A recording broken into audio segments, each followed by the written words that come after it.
నమస్కారం ప్రజలారా.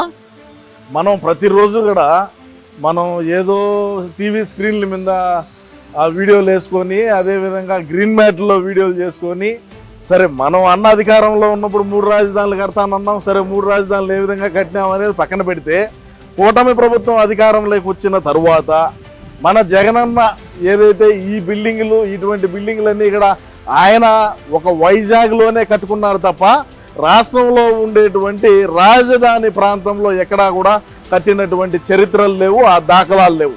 నేను ఇక్కడికి నేనే ఎందుకు వచ్చినాను అని అంటే, రాష్ట్రంలో ఉండేటువంటి ప్రజానీకం రాజధాని పనులు ఏ విధంగా జరుగుతున్నాయి, ఇటు మన అన్న అధికారంలో ఉన్నప్పుడు ఏ విధంగా జరిగినాయి, ప్రస్తుతానికి ఏ విధంగా రాజధాని ప్రాంతంలో పనులు జరుగుతున్నాయనే దాని మీద మనమే స్వయంగా పోయి తీద్దామని చెప్పి రావటం జరిగింది.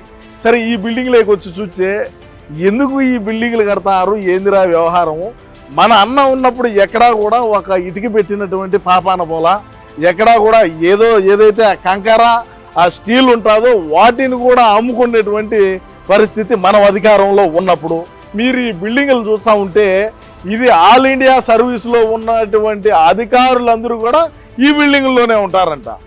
చూడండి, అందరికీ ఒకటేసారి ఎందుకు ఇవ్వాలి కూటమి ప్రభుత్వం బిల్డింగ్లు?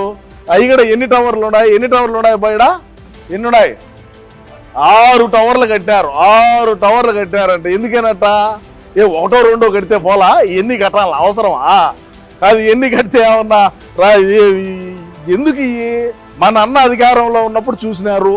ఆల్ ఇండియా సర్వీసెస్లో ఉండేటువంటి ఐఏఎస్ ఐపీఎస్ అధికారుల్ని ఏ విధంగా మన అన్న వాడుకుంటాడో, ఏ విధంగా వాడుకోవాలో తెలుసు. కానీ వాళ్లకు ఈ విధంగా వసతులు, ఈ విధంగా సదుపాయాలు కల్పించాలని చెప్పి ఈ కూటమి ప్రభుత్వం నిర్ణయం తీసుకునింది. ఈరోజు మనం ఈ బిల్డింగ్లు చూస్తూ ఉంటే ఏ విధంగా ఉండదో చూడండి. మనం ఏమన్నా ఏ ప్రాంతంలో కూడా అక్కడి నుంచి వస్తూ ఉంటే వీడికి వచ్చేటప్పుడంతా రోడ్లు మరమ్మతులు చేస్తున్నారు. పక్కల ఈ కెనాలు ఏదో కాలువ పెద్ద పెద్ద ఇనపటి అన్ని పెట్టున్నారు. ఒక చెట్లు ఉంటే చెట్లను కూడా వాటిని కూడా ఈ క్రొక్లైన్లతో లాగితే చనిపోతాయేమోనని చెప్పి వాటినన్నిటికీ ఒక మట్టి అంతా గుట్టగా వేసి వాటితో దీంతో కుట్టి పెట్టి ఈ చెట్లను ఇంకొకసారి పెట్టేటువంటి క్రమంలో ముందుకు పోతా ఉన్నది ఈ ప్రభుత్వం. ఇంకా ఎన్ని బిల్డింగ్లు కట్టినారు, ఇంకా ఎన్ని ఉన్నాయి ఏందనేది మనం ఒక్కొక్కటిగా మనం చూద్దాం. దయచేసి వీడియోను పూర్తిగా చూసి మీ అమూల్యమైన అభిప్రాయాన్ని తప్పకుండా అయితే తెలియజేయండి. ఒక్కసారి రాష్ట్ర ప్రజలారా ఒకసారి ఈ బిల్డింగ్ చూడండి. ఈ బిల్డింగ్, ఇటువంటి బిల్డింగ్లు అంటే ఇది ఏందో బిల్డింగ్ ఎక్కడ అనుకోవచ్చు. ఇది మినిస్టర్లకు, మంత్రుల కోసం కట్టినటువంటి బిల్డింగ్లు. మన అన్న అధికారంలో ఉన్నప్పుడు ఒక ఇటుక కాదు కదా, అసలు ఇక్కడ దిగి చూసేదానికి కూడా ఆయన బెంబెలెత్తిపోయేవాడు. ఎందుకు రేపా మనకనేవాడు. అన్న పాదం పెట్టినప్పటి నుంచి ఈడంతా గడ్డి ముల్చింది తప్ప ఎక్కడా కూడా ఒక ఇటుక పెట్టినటువంటి పాపాన పోలా. ఇది మంత్రుల కోసం కడుతున్నటువంటి భవనాలు, ఇవి మంత్రుల కోసం కట్టినటువంటి బంగ్లాలు. ఎన్ని బాయి గట్టిగా చెప్పే మా అన్న జీతం ఇలా చెప్పే ఎంత 35 బిల్డింగ్లు కడుతున్నారంట. మనం ఉన్నప్పుడు కట్టుంటే ఆ కరోనా టైంలో వరుసగా అందరం మునుకొని ఉండవా? చెట్టుకొకడు పుట్టుకొకడు పోయి, ఒకడు ఇసుక తోలుకొని పోయి, ఒకడు ఎర్రచందనం అమ్మను పోయి, ఇంకొక దానికి పోయి, ఇంకొకడు గంట అరగంట అని పోయి ఎట్టెట్టడం రకరకాలుగా ఇబ్బంది పడితే, ఇప్పుడు ఈ కూటమి ప్రభుత్వం అధికారంలోకి వచ్చినాక ఈ మినిస్టర్ బంగ్లాలు కడతా ఉన్నారు వరుసగా అందరికీ. అదేవిధంగా ఎమ్మెల్యే క్వార్టర్స్ ఉన్నాయి, అదేవిధంగా ఎమ్మెల్సీ క్వార్టర్స్ ఉన్నాయి. మా నాన్న అధికారంలో ఉన్నప్పుడు చేసినటువంటి మంచి ఏందిరా అంటే, మినిస్టర్లకు ఎక్కడ అవకాశాలు ఉంటే ఆడ తోసుకోండి, మీకు ఇష్టం వచ్చినంత బిల్డింగ్ కట్టుకోండిరా, మీకు ఎన్ని కోట్లలో బిల్డింగ్ కట్టాలంటే అన్ని కోట్లలో బిల్డింగ్లు కట్టుకోండి అని చెప్పినాడు. కాబట్టి వీళ్ళు ఇచ్చేది గవర్నమెంట్ వాళ్ళు ఇచ్చేటువంటి బంగ్లాలో మనం ఎందుకు ఉండాలా? మనమే ఎర్రచందనం తోలుదాం, మనమే ఇసుక అమ్ముదాం, మనమే మైనింగ్ చేద్దాం, మనమే అక్రమంగా మట్టి తవ్వకాలు తవ్వుదాం, మనమే గంజాయి అమ్ముదాం, మనమే కల్తీ మద్యం అమ్ముదాం. రకరకాలుగా రాష్ట్రంలో ఏదో ఒక రకంగా ఉండేటువంటి వ్యాపారాలు ఏవైతే ఉన్నాయో మటకా చేద్దాం, గుట్కా చేద్దాం. ఎన్ని అవినీతి పనులు ఉన్నాయో అన్ని అవినీతులు చేసి కోట్ల రూపాయలు పెట్టి బంగ్లాలు మన మంత్రులే కట్టారు. మీరు చూసుకోవచ్చు ఒకసారి. ఇటు హైదరాబాద్లో ఎన్ని బిల్డింగ్లు ఉన్నాయి మన పార్టీలో మాజీ మంత్రులకు, అదేవిధంగా బెంగళూరు చూసుకోండి, అదేవిధంగా చెన్నై చూసుకోండి. ఇంకా చెన్నై అంటే చెప్పరాకర్లే, నగిరి దగ్గర ఆర్కే రోజా బ్రహ్మాండంగా ఏ విధంగా బిల్డింగ్లు కట్టిందో, ఏ విధంగా విలాసవంతమైనటువంటి భవనాలను ఏ విధంగా కట్టిందో కూడా మీరందరూ చూసుంటారు. ఎందుకంటే ఈ విధంగా డెవలప్ చేసి, ఈ విధంగా చేసి రాష్ట్రానికి ఏం చేద్దాం అనుకున్నాడో మరి చంద్రబాబు నాయుడు అర్థం కావడంలే. ఈడంతా అన్న అధికారంలో ఉన్నప్పుడు పావులు తిరుగుతూ ఉన్నాయి ఈ స్థలంలో. ఆ పాములు ఇప్పుడు ఏడ తిరగాల? ఆ పాములకి తావు లేకుండా చేస్తున్నాడు చంద్రబాబు నాయుడు. ఎందుకయ్యా, ఎందుకు చేయాలా? ఏ మంత్రులకి ఇటువంటి బిల్డింగ్లు కట్టించి అంటే మేము అధికారంలో ఉన్నప్పుడు కట్టుకున్నాం, అది వేరే విషయం. చూడండి ఒకసారి మీరు ఎన్ని బిల్డింగ్లు ఉన్నాయి, ఈ కథ ఏంది, వ్యవహారం ఏంది, అసలు ఏ విధంగా ఈడ రాజధాని ప్రాంతంలో పనులు ఏ విధంగా జరుగుతున్నాయనేది ఒకసారి ఆలోచన చేయండి. మీరు ఒకసారి ఆలోచన చేయండి. మనం 5 సంవత్సరాల పాటు అధికారంలో ఉండి ఏ ఒక్క పని చేయకపోగా మళ్ళా నిస్సిగ్గుగా చెత్త తుప్పు అని ఊసినా కూడా 3 రాజధానులు కడతాం, మేము చించుతాం, మేము పొడుస్తాం, మేము వైజాగ్ని అభివృద్ధి చేస్తాం, అదేవిధంగా కర్నూలుని అభివృద్ధి చేస్తాం, మీరు నమ్మండి అని మా వాళ్ళు చెప్పినారు. సరే, ఈ విధంగా అయితే కడతా ఉన్నారు. ప్రస్తుతానికి మరి ఇంత భవనాలు మరి మంత్రులు కట్టించున్నారంటే చంద్రబాబు నాయుడు గారు ఏమైనా గ్రేట్ బా, ఊరికేనే అనరు మళ్ళీ మనమాట. సరే, ఏదోలే, ఏది ఏమైనప్పటికీ కూడా రాష్ట్ర ప్రజలారా, ఎమ్మెల్యే ఎమ్మెల్సీ క్వార్టర్స్, అదేవిధంగా ఇంకా వీళ్ళు ఏమి కడుతున్నారు రాజధాని ప్రాంతంలో, ఏ విధంగా పనులు జరుగుతున్నాయి, ఏ విధంగా అభివృద్ధి జరుగుతుంది ఏందనేది మనం ఒకసారి చూద్దాం. మనం అధికారంలో ఉన్నప్పుడు రాజధానిని ఎన్ని మాటలు అన్నారయ్యా, రకరకాలుగా ఇవుడికి నోటికి ఏం వచ్చితే దాన్ని మాట్లాడుతుంది. చేపలు పట్టుకోండి అని మొన్న ఒక బఫూను గాడు అంటాడయా, చేపలు పట్టుకోండి అని. చేపలు కాదురా రే హౌలే, వచ్చి చూడు ఏ విధంగా పనులు జరుగుతూ ఉన్నాయో. మనం అధికారంలో ఉన్నాం, మనోళ్ళేలని నేను కూడా మనోళ్ళు చెప్పింది నిజమేమోలే అని. సరే, ఒకసారి మనం కూడా వెళ్ళి రాష్ట్రంలో ఉండేటువంటి ప్రజానీకానికి ఏ విధంగా అభివృద్ధి పనులు జరుగుతున్నాయి, ఏంది వ్యవహారం అని చెప్పి మనం ఒకసారి తెలియజేద్దామని చెప్పేటువంటి ప్రక్రియలో నేను రావడం జరిగింది. సరే, చూద్దాం ఏ విధంగా ఉండదో, ఏది వ్యవహారం, ఏ విధంగా బిల్డింగ్లు కట్టడాలు ఏ విధంగా జరుగుతున్నాయి. మరి మనం ఉన్నప్పుడు ఏం పెరిగి కట్టలేని, ఎందుకు కట్టలేకపోయినాం, ఎందుకు చేయలేకపోయినాం, ఎందుకు రాష్ట్రానికి పరిశ్రమలు తేలేకపోయినాం, ఎందుకు ఈ విధంగా భవనాలు కట్టలేకపోయినాం, ఏందనేది కూడా ఒకసారి ఆలోచన చేసుకుంటే బాగుంటుంది. ఇష్టానుసారంగా మాట్లాడటం, ఇష్టానుసారంగా ఏదో ప్రస్తుతానికి ఉండేటువంటి ఈ కూటమి ప్రభుత్వ నాయకుల మీద ఏదో ఒకటి బురద జల్లి పోయటమే మన లక్ష్యం తప్ప వేరేది కూడా ఏమీ లేదని కూడా ఈ సందర్భంగా తెలియజేసుకుంటూ ఇంకొక రకంగా ఇంకొకసారి పడండి వీళ్ళు ఏం కడుతున్నారో చూద్దాం. అది కూడా ఇది మన వెనకాల మనం ఇప్పుడు మీరు అందరూ చూసేది కూడా ఐకానిక్ టవర్స్ అంట బాయి. మన అన్న 5 సంవత్సరాల పాటు అధికారంలో ఉంటే 5 సంవత్సరాల పాటు నీళ్ళలోనే ఉన్నాయి. మీరు కావాలంటే చూడండి, ఆడ కలర్ కూడా మీకు ఇది కనపడతా ఉంటుంది.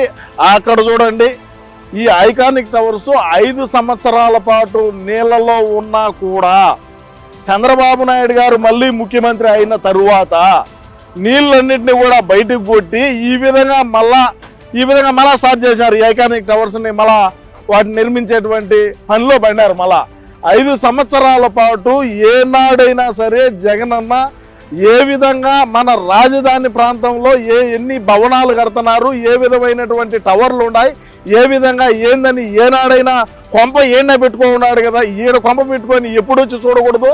చూడండి మీరు ఒకసారి, ఇటు చూపియ్యా, ఇటు చూడండి ఏ విధంగా ఈ పనులు జరుగుతున్నాయో.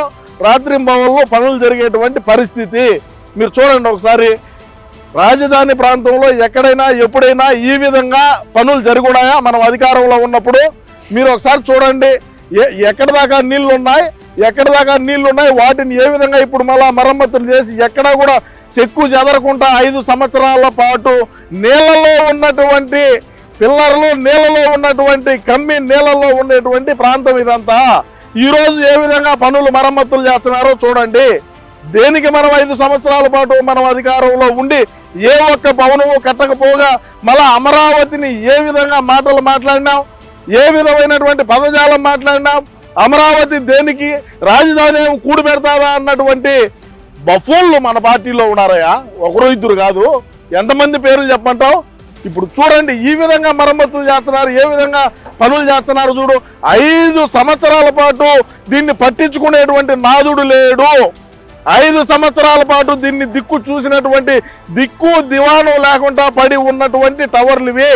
ఈరోజు మళ్ళా చంద్రబాబు నాయుడు అధికారంలోకి రావడం, ఈరోజు మళ్ళీ ఐకానిక్ టవర్ల పనులు రాత్రి పగలనగా ఏ విధంగా పనులు ముందుకు పోతున్నాయో ఒకసారి ఆలోచన చేయండి.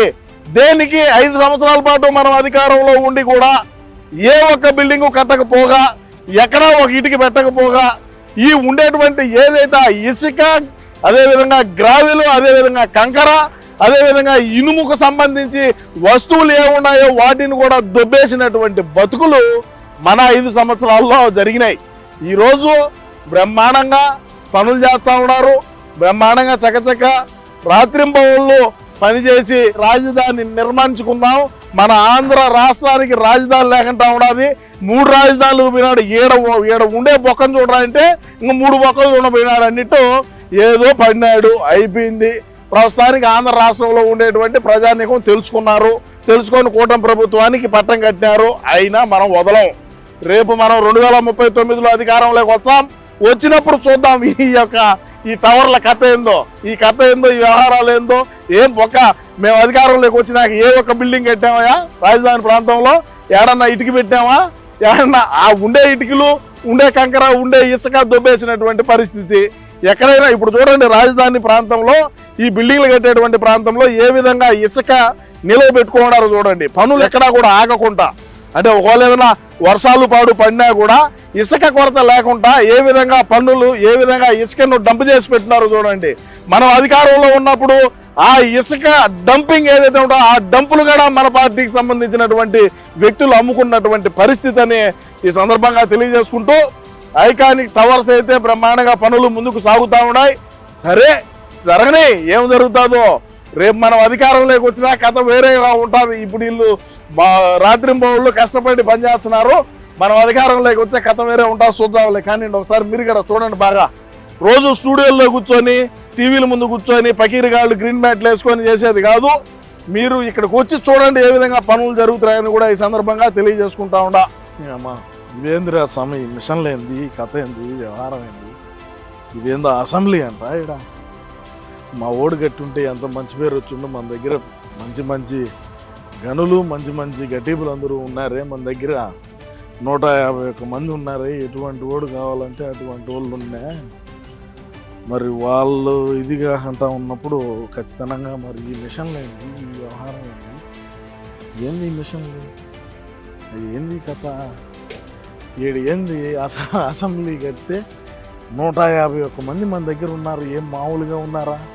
ఇది ఏంది బిల్డింగ్ ఎన్ని కట్టాలంట ఇనప సామాన్యం. మన దగ్గర ఉండే 151 మంది అయితే వీటిని అమ్ముకోబోదురు, వీటిని అన్నీ ఎత్తుకోబోదురు. ఈ తూముల్లా, అదేవిధంగా ఈ కంకరాల్లా వాటిని అమ్ముదురు, ఈ మిషన్లు అమ్ముదురు. ఎక్కడ ఈ ఇనప సామాన్ మొత్తం అమ్మేద్దురు కదరా మనోళ్ళు. ఏంటంటే మన జగనన్న ఉన్నప్పుడు ఎందుకు చేయలేదంటే ఇందుకే చేయింది. ఈ ఇనప సామాన్ అంతా అమ్ముకుంటారు. ఈ ఏడ కంకర ఉంటే అది అమ్ముతుంది, ఇసుక ఉంటే అది అమ్ముతుంది. అది చూడు ఎంత ఇసుకున్నదో చూడు. ఆడ మనోళ్ళు అధికారంలో ఉంటే ఇసుకునున్నా ఎప్పుడో పోయిండు. ఇసుక పోయిండు, తుమ్ములు పోయిండు, ఐరన్ రాడ్లు పోయిండు, కంకర అమ్ముకోండు, స్క్రాప్ కూడా అమ్ముకోందరు. స్క్రాప్ కూడా అది కూడా అమ్ముకోనే ఉందరు. ఎంతమంది పని చేస్తున్నారు, ఏంది కథ. ఇది ఎన్జిఓస్ కంట, నాన్ గెజిటెడ్ ఆఫీసర్ల బిల్డింగ్లు అంట. బాయి ఎంతమంది ఉపాధి కలుగుతున్నారు, ఎంతమంది ఉపాధి ఉండాలి, ఇక్కడ ఏంది విషయం, ఏంది వ్యవహారం చూడు. అసలు ఎంతమంది పని చేస్తున్నారు, ఉపాధి ఎంతమంది కలుగుతున్నారు.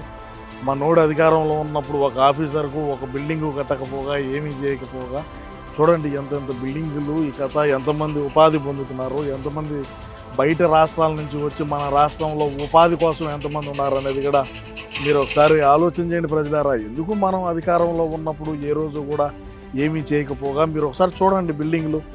ఎన్జిఓ ఆఫీసర్లకి, నాన్ గెజిటెడ్ ఆఫీసర్లకు కట్టించినటువంటి భవనాలు 21 టవర్లు ఉన్నాయి. 1, 2 కాదు, 21 టవర్లు అంటే ఆషామాషా విషయం కాదు. చంద్రబాబు నాయుడు గారు గతంలోనే కట్టినటువంటి భవనాలు. మనం అధికారంలోకి వచ్చిన తర్వాత అన్ని చెట్లు మొలిచిపోయినాయి. మళ్ళీ వీళ్ళు కూటమి ప్రభుత్వం అధికారంలోకి వచ్చిన తర్వాత వీటన్నిటిని మరమ్మతులు చేసి ఇప్పుడు ఏ విధంగా రెడీ చేస్తున్నారు అనేది కూడా ఒకసారి మీరు ఆలోచన చేసుకోండి. దేనికి మనం కట్టలేకపోయినాం, దేనికి మనం ఏమీ చేయలేకపోయినాం, మనం అధికారంలో ఉన్నప్పుడు ఏమి చేసినాం, ఏం పేరు కట్టలు కట్టినాం అనేది కూడా మీరు ఒకసారి ఆలోచన చేయండి. ఎక్కడ చూడు ఎంతమంది ఉపాధి ఎంతమందికి ఉన్నారో చూడండి, ఎంతమంది కార్మికులు ఉన్నారో చూడండి. దాదాపు 21 టవర్లు ఉంటే దాదాపుగా 1900 ఫ్లాట్లు పైచిలకు ఈడ ఉండేటువంటి పరిస్థితి. మనం ఎక్కడైనా సరే ఒక ఇంటికి కట్టినామా, ఒక ఇల్లు కట్టినామా, ఒక ఫ్లాట్ కట్టినామా, నాన్ గెజిటెడ్ ఆఫీసర్స్కి ఇచ్చేటువంటి బిల్డింగ్లు ఇవి. మనం ఒకడికి ఉపాధి తేలా, ఏమీ తేలా. మనం అధికారంలో ఉన్నప్పుడు పక్క రాష్ట్రాలకు పోయి బతికినటువంటి పరిస్థితి. అదే ఈరోజు కూటమి ప్రభుత్వం అధికారంలోకి వచ్చిన తర్వాత ఈ రాజధాని ప్రాంతంలో ఈ యొక్క పనులు ప్రారంభించిన తర్వాత బయట రాష్ట్రాల నుంచి ఎన్ని వందల మంది, వేల మంది, లక్షల మంది మన రాష్ట్రంలో ఏ విధంగా ఉపాధి కోసం దొరుకుతున్నారో ఒకసారి మీరు చూడండి, ఏ విధంగా ఉన్నారో. ఎక్కడా కూడా ఎందుకో మన జగనన్న మరి ఆ విధంగా చేశాడు ఆ రోజుల్లో. సరే, ఇంకా కూడా మనం చేసినటువంటి ఘనత ఉండదు, చూద్దాం ఒకసారి.